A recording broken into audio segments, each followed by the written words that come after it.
Super prime ટાઈમમાં આગળ વાત કરીશું મેઘરાજા કરશે પ્રચંડ પ્રહાર।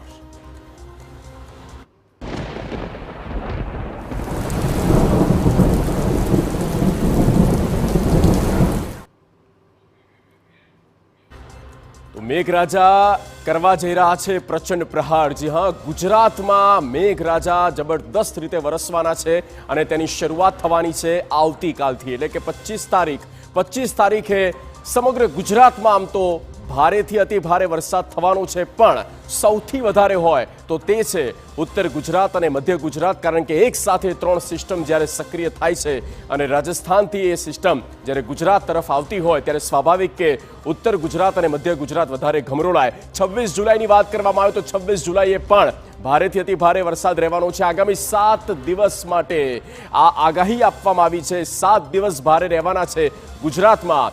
આ તારીખો આપ જોઈ લો, યાદ રાખી લો। 27મી જુલાઈ છે, આ દિવસે પણ ગુજરાતના 33 જિલ્લા ગમરોળાવાના છે।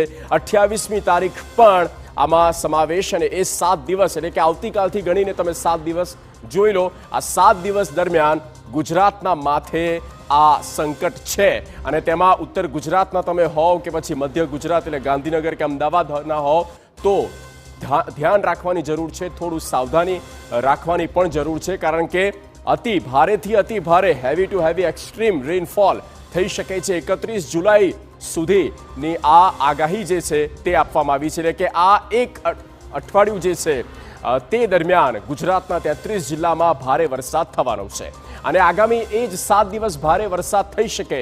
આગામી 7 દિવસ સુધી ભારે વરસાદની આગાહી છે। 27 જુલાઈથી લઈને 31 જુલાઈ સુધીમાં તો ગુજરાતમાં ધોધમાર વરસાદ જોવા મળી શકે।